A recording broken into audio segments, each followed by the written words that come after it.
Joie. Je suis Aurore, antiquaire expert, et aujourd'hui on va voir ensemble comment expertiser un objet, dérouler son histoire, son pédigré et vous donner alors une estimation de prix et pouvoir vous-même vous débrouiller lors d'une expertise éventuelle sur un objet que vous pouvez avoir à la maison. Et n'oubliez pas que si vous avez une question, un doute ou vous souhaitez vendre ou acheter quelque chose, mes coordonnées sont juste là en bas. Alors on va commencer, on est en 1927 à Paris. C'est la naissance de Robert Goossens, qui est le créateur de cette jolie table gerbe de blé, ou plus communément appelée la table de Coco Chanel. Il est plongé dans le bain avec ses parents qui sont déjà, ils ont déjà ce côté et cette identité artistique. Lui, il ne peut être que bon, évidemment. Il va être apprenti chez Max Boinet comme bijoutier et va s'occuper principalement de grandes marques comme Balenciaga, Yves Saint Laurent et j'en passe, Cartier même. Et Coco Chanel va le repérer parce qu'il a réparé une croix, il a restauré une croix justement qui tenait à cœur à Coco Chanel. Et Coco Chanel va dire bon maintenant il va falloir que tu travailles pour moi parce que tu es très très bon. On l'appelle Monsieur Bijoux de haute couture. Les bijoux de haute couture sont évidemment bien différents des bijoux de joaillier ou d'orfèvre. Il faut le savoir.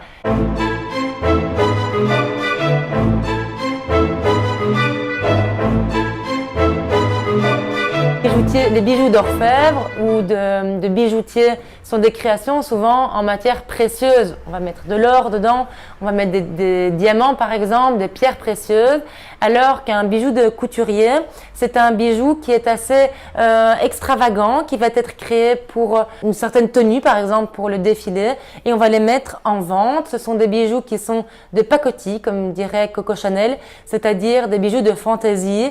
Robert Goossens a réussi lui à mettre quelques matières qui sont précieuses justement dans cette pacotille et Coco Chanel a adoré ça, le mélange de très luxueux à cette fantaisie.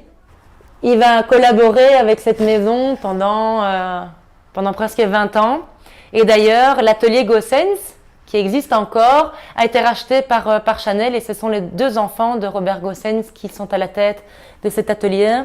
Donc vous voyez, c'est familial, c'est vraiment un beau savoir-faire. Alors Robert, lui, il a été mettre sa patte, sa touche finale dans les bijoux, on reconnaît largement sa technique.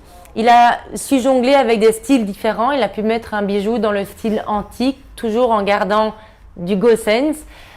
Il a pu jouer avec du pop, avec des matières complètement opposées qu'on n'utilisait absolument pas à cette époque pour les bijoux de couturier. Donc par exemple l'ivoire, ça pouvait être du corail et d'ailleurs en parlant de corail et de blé, ça a été en fait, oui c'est la symbolique qu'il a préférée dans l'utilisation pour les bijoux et surtout pour le mobilier.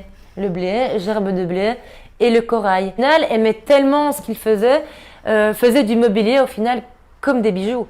Et c'est ce qu'on retrouve ici sur cette table basse. Encore, je vais mettre quelques photos de ses réalisations. Il faisait ça dans son atelier parce qu'il a même ouvert une petite boutique à Paris quelque temps avec toutes ses réalisations. C'était un homme, je pense, déjà passionné, mais avec un goût artistique dingue. Il était clairvoyant et surtout visionnaire.